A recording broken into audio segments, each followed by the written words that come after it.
అసలేంటమ్మా ఈ తారక్? ఆప్తారా?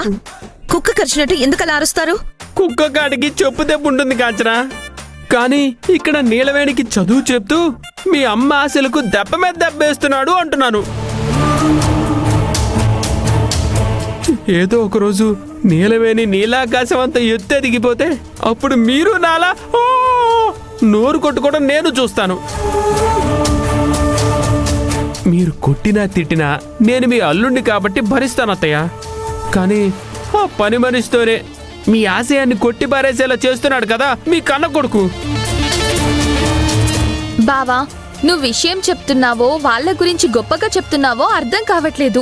కాంచనా, నీకేం అర్థమైందో చెప్పు. అందరం చూసాం కదా, సరస్వతీదేవి అమ్మవారి విగ్రహం పెట్టేసి పూజ చేసి దండం పెట్టి ఏబిసిడీలు నేర్చుకునే తంతు మొదలు పెట్టేశారు కదా. కదా, అసలు చదువు అంటే ఎలా చెప్పాలి? ముందు కూర్చోబెట్టుకొని నెమ్మదిగా చెప్తూ నేర్పాలి. కానీ ఒళ్ళో కూర్చోబెట్టుకోవడం ఏంటి? నీలవేణిని పసిపాపలా చూడమన్నారు కదా. అలా అని దాన్ని ఒళ్ళో కూర్చోబెట్టుకుంటే రేపొద్దున అది నెత్తికెక్కి కూర్చుంటుంది. తనకన్నా బుద్ధి సిగ్గు ఉండక్కర్లేదా? అవి ఉండుంటే నా పనేదో నేను చూసుకుంటాను, ఇలాంటివేవి నాకొద్దు అని మన ఫ్యామిలీ లాయర్ వచ్చినప్పుడే చెప్పేది కదమ్మా. అందలం ఎక్కి అధికారం అనుభవించాలన్న ఆశ తనకు ఉండొచ్చు కదా. ఎందుకుండదు? అవకాశం రాగానే ప్రతి వాళ్ళు ఆ స్థాయిలో మెరిసిపోవాలనుకుంటారు కదా. బావకు కూడా చాలా ఆశలున్నట్టున్నాయి. చూద్దాం. కొండ గుర్తులతో చదువు నేర్పించినంత మాత్రాన అది ఏ మేరకు గుర్తు పెట్టుకుంటుందో, ఎంత నేర్చుకుంటుందో అది చూద్దాం. అమ్మా, ఈరోజు ఇంగ్లీష్ నేర్పించడానికి ఒళ్ళో కూర్చోబెట్టుకున్నాడు, రేపు ఇంకేదో నేర్పించడానికి ఇంకేం చేస్తాడో. అత్తయ్య అవన్నీ చూసే ఈ స్థాయికి వచ్చింది. అబ్బా, మీరు ఊరుకోండి. నేను అడిగేదొకటి, మీరు చెప్పేదొకటి. 4 రోజుల్లో దానికి అవకాశమో అదృష్టమో వచ్చినంత మాత్రాన సరిపోదు. టైం దగ్గర పడిపోతుంది. ఈ లోపలది నేర్చుకోవాలి కదా. అదంత ఈజీ కాదు. ఏమో అమ్మా, తారక్ పట్టుదల చూస్తే దాన్ని పైకి తీసుకొచ్చేలా ఉన్నాడు. ఒడిదాకా వచ్చింది భుజం మీదకి రాదా ఏంటి? అప్పుడు సక్సెస్ అయిపోయిందని అలాగే ఎత్తుకొని ఊరేగిన ఆశ్చర్యం లేదు. చూస్తుంటే నీలవేణి కన్నా మీకే ఎక్కువ కాన్ఫిడెన్స్ ఉంది బావా. ఈ ఒక్కసారికి హడావిడి చేస్తే సరిపోదు. ఎలా నేర్చుకుంటుందో, ఎలా ఆచరణలో పెడుతుందో అది కూడా చూడాలి. అక్కడ తేడా కొడితే ఈ ఇంట్లో పచ్చళ్ళ వ్యాపారమే కాదు, దాని వస్తువులు కూడా ఉండవు. కరెక్టే అమ్మా. 2 రోజులు ఓపిక పడితే దాని కథ ఏంటో తెలిసిపోతుంది.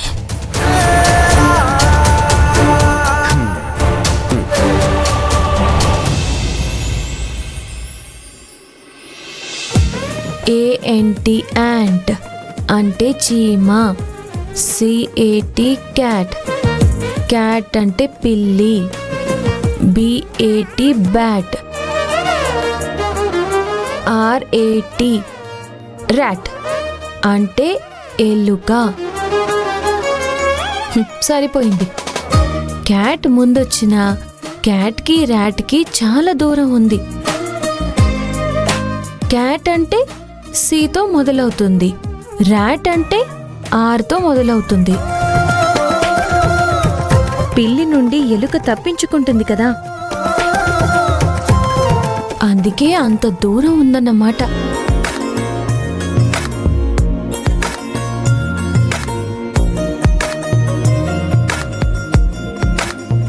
తారక్ సార్ నేర్పించిన ఏబిసిడీలు మర్చిపోకూడదు.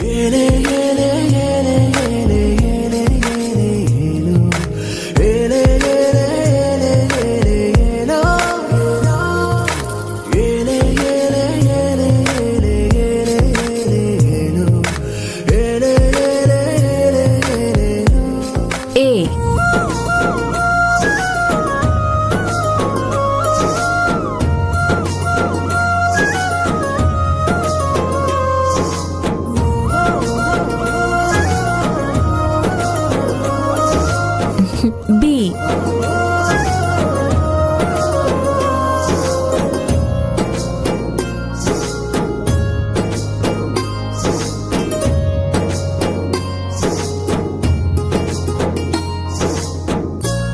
C.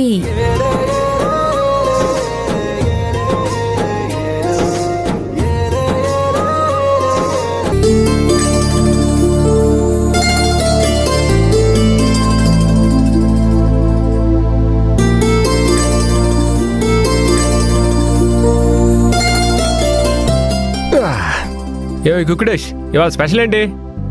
పూజ జరిగింది కదా అయ్యగారు. అది చూసాం కదా, తినడానికి స్పెషల్ గా ఏమున్నాయని అడుగుతున్నారు. ఆ, పూజ చేసిన సందర్భంగా నేలవేణి నాన్ వెజ్ ఏం చేయలేదే గారు. ఈరోజు స్పెషల్ వడా పులిహార. అందుకేనా ఈ గుమగుమలు? మీరు సైలెంట్ గా తినండి.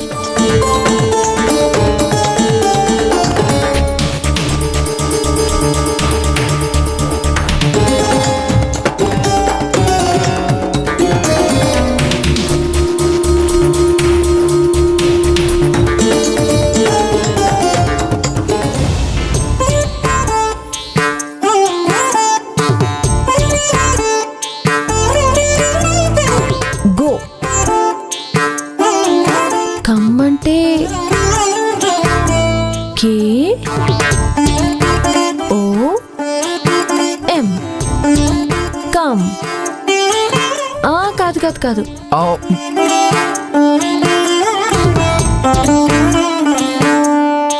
సి ఓ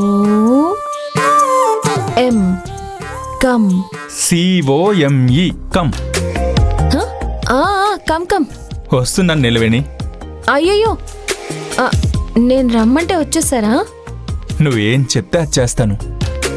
అది కాదు సార్, మీ దగ్గరికి రావడానికి నేను అనుమతి తీసుకోవాలి, కానీ మీరు ఎప్పుడైనా రావచ్చు, ఎక్కడికైనా రావచ్చు. ఎక్కడికైనా రావచ్చు, ఎక్కడికైనా వెళ్ళొచ్చు, కానీ ఒకరి మనసులోకి వెళ్ళి అక్కడ స్థానం సంపాదించుకోవడం చాలా కష్టం అనుకుంటాను నిలవేణి. కావచ్చు సార్. సర్లే. అయినా ఏంటిది?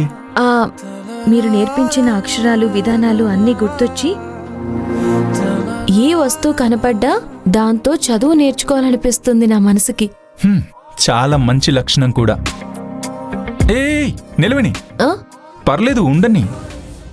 గదిలో తిరగడానికి ఇబ్బంది అవుతుంది సార్. సాయంత్రం వరకు ఉండనివ్వులే. నీకెప్పుడు ప్రాక్టీస్ చేయాలనిపించినా అప్పుడు ఈ రూమ్లోకి వచ్చి నేర్చుకోవచ్చు. మీకు ఇబ్బంది అవుతుందేమో సార్. నాకేం ఇబ్బంది లేదు. నేను కూడా నీకు అందుబాటులో ఉంటే ఇంకా మంచిదే కదా. నీకు కొన్ని వర్డ్స్ నేర్పిస్తాను. ఎంత త్వరగా వీలైతే అంత త్వరగా నేర్చుకునే దారులు చాలా ఉన్నాయి. అవును సార్, నేను గనక ఇంగ్లీష్ నేర్చుకోగలిగితే ఇంట్లో వాళ్ళంతా ఆశ్చర్యపోతారు. ఇంట్లో వాళ్లే కాదు నిలవేణి, ఈ ప్రపంచమే విస్తుపోతుంది. నా కోసం బయట వాళ్ళు ఎందుకు పట్టించుకుంటారు సార్? ఎందుకు పట్టించుకోరు? నువ్విప్పుడు కాదంబరి ఇండస్ట్రీస్కి మేనేజింగ్ డైరెక్టర్వి.